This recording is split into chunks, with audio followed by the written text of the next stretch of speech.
Dear students, आज का ये लेक्चर आपके लिए खास होने वाला है। देखिए, इसमें टॉपिक इतना मायने नहीं रखता है जितना कि आपके लिए एक टॉपिक का साइकोलॉजिकल डेवलपमेंट जो है वो मायने रखता है। इस लेक्चर के माध्यम से हम प्रयास करना चाहेंगे कि हम किसी भी चैप्टर को कैसे याद करेंगे। एक बेसिकली एक तरीके से ये मेमोराइजेशन टेक्निक है। इसमें आपको करना क्या है कि चैप्टर को ढंग से समझना है। पहली बात, ढंग से समझ में आने के बाद उसको एक तरीके से आपको कोशिश करनी है कि उसे आप एक पेपर पे लेके आए, ताकि आपके दिमाग में उसका एक माइंड मैप तैयार हो जाए। और जब माइंड मैप आपके दिमाग में तैयार हो जाएगा, उसके बाद उसके किसी भी टॉपिक को एक्सप्लेन करने में आपको दिक्कत नहीं होगी, क्योंकि आप एक जो उसका एस्पेक्ट है उसको दूसरे एस्पेक्ट से आप आराम से जोड़ पाएंगे। और यही मायने रखता है कि किसी चीज में कंटिन्यूटी बनाने के लिए और उसे याद रखने के लिए आपके दिमाग में एक फ्रेम बन जाता है कि हाँ, ये चैप्टर इस प्रकार से है और इसमें कोई भी अगर मेरे को पूछा जाए, कोई भी टॉपिक इसमें से पूछा जाए, तो हम लोग जो है इसे किस प्रकार से इसका आंसर देने वाले हैं। इसलिए जरूरी है कि चैप्टर को एक दिमाग में एक मैप फॉर्मेट में जरूर लेकर के आए आप। और उसके लिए आवश्यक है कि आप चैप्टर को पहले ध्यान से समझ करके और फिर एक पेपर पे, एक पे या दो पेपर पे आप उसे ले आइए। एक पेज या दो पेज पे आप पूरे चैप्टर को एक शॉर्ट नोट के रूप में ले आइए। ये आपके लिए बड़ा ही अच्छा साबित होने वाला है। तो चलिए एग्जाम्पल के साथ जो अपना चैप्टर है sexual reproduction in flowering plants, वो समझने का प्रयास करते हैं।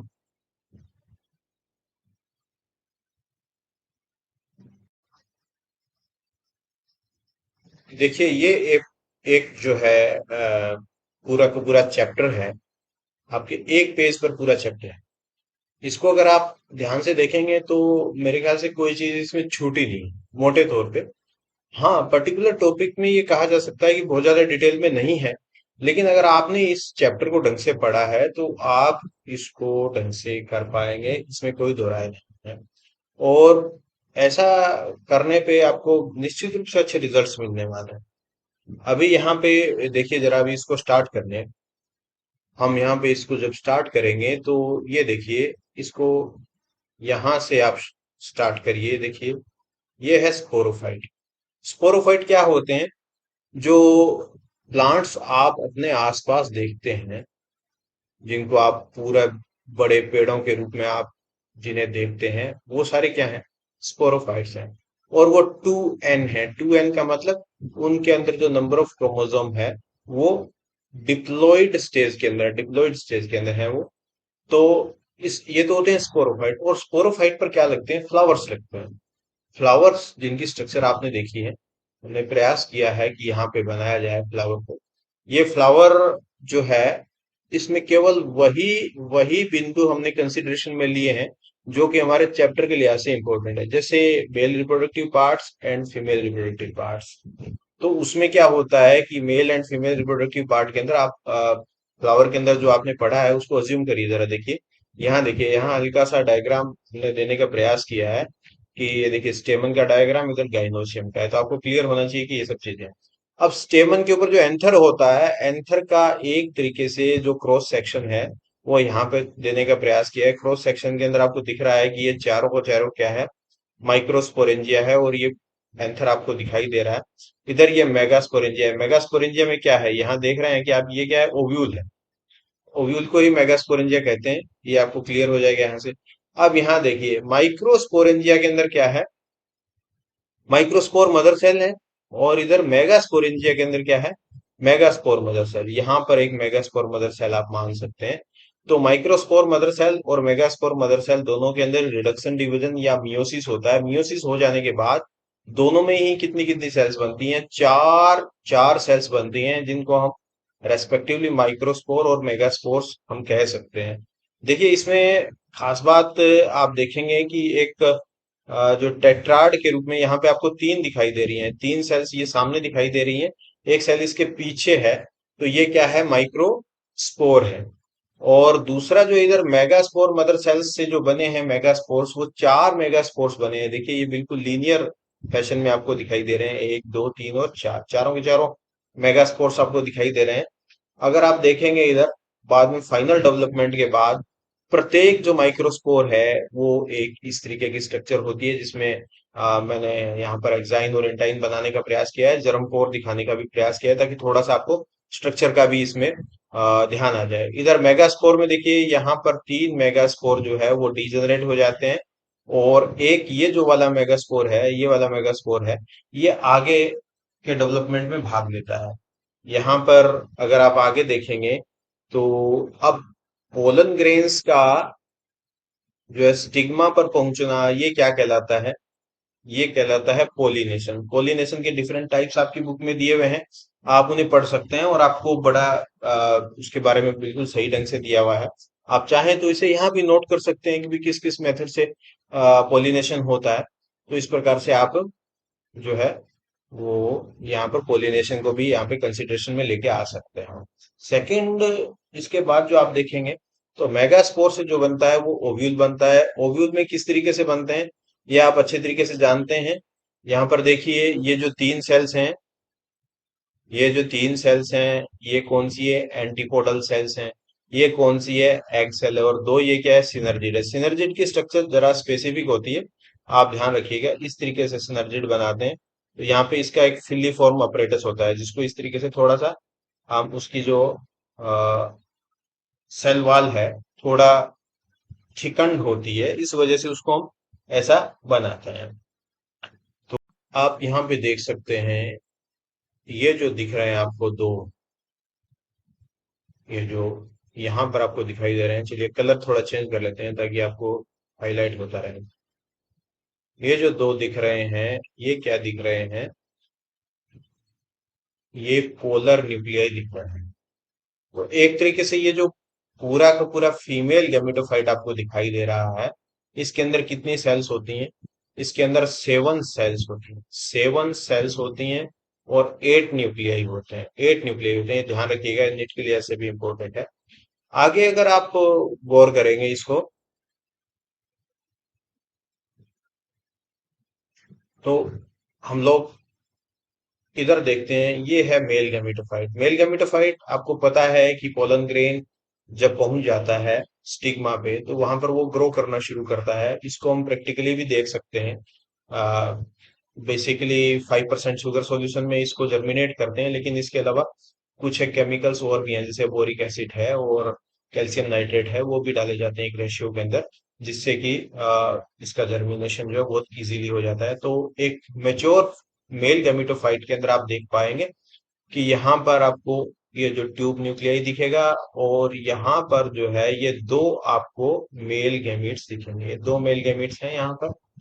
अब जब ये जो ट्यूब है ये पहुंच जाती है बिल्कुल ओवरी के अंदर, और ओवरी के अंदर भी ये जो फीमेल गैमेटोफाइट के पास ये ट्यूब पहुंच जाती है। देखिए, यहाँ पर इस ट्यूब को यहाँ पर ये दिखाया गया है कि ये ट्यूब यहाँ पर पहुंची है।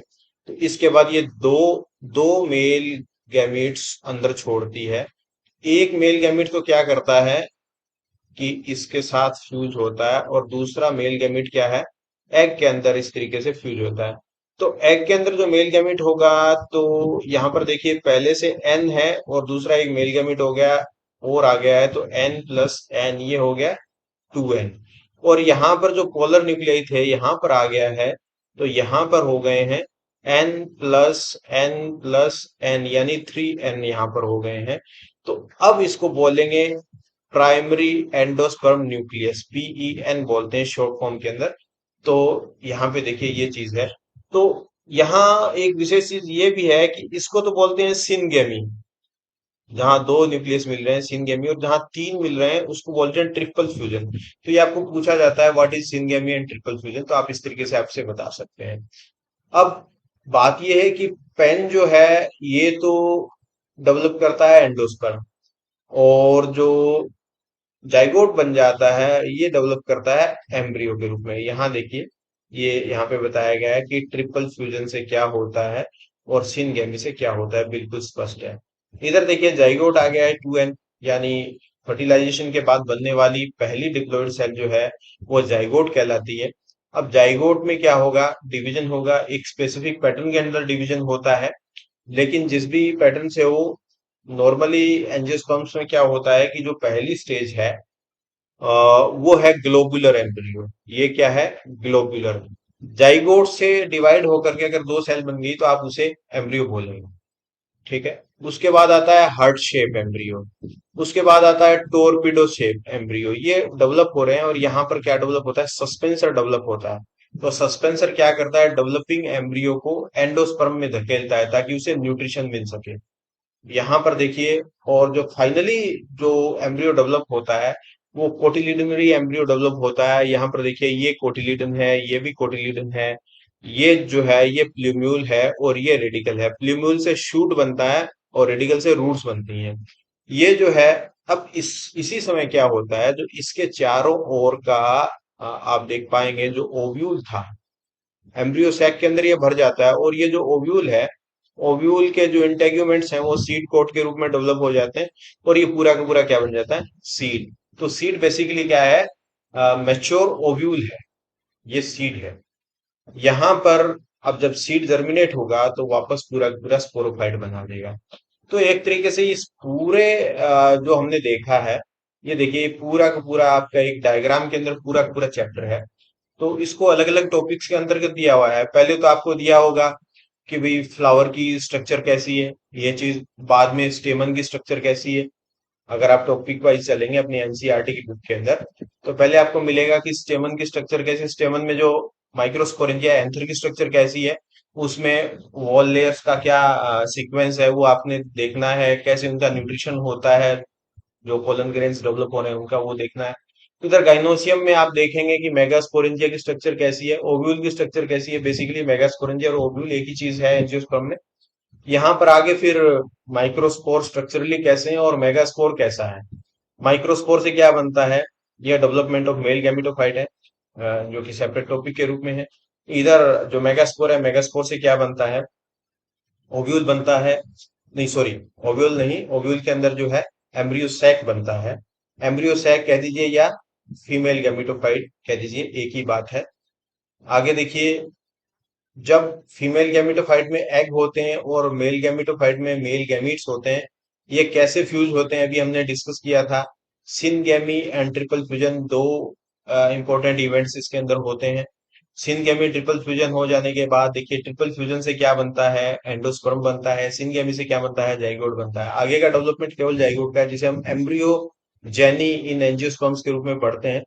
तो जाइगोट से क्या बना, ग्लोबुलर एम्ब्रियो, ग्लोबुलर एम्ब्रियो के बाद हार्ट शेप के बाद टोरपीडो शेप्ड एम्ब्रियो, और उसके बाद फाइनली कोटिलिडनरी एम्ब्रियो बनता है। और ये एम्ब्रियो जो है, जब ओव्यूल मैच्योर हो जाता है, तो उस matured embryo with matured ovule, वो क्या कहलाता है, सीड कहलाता है।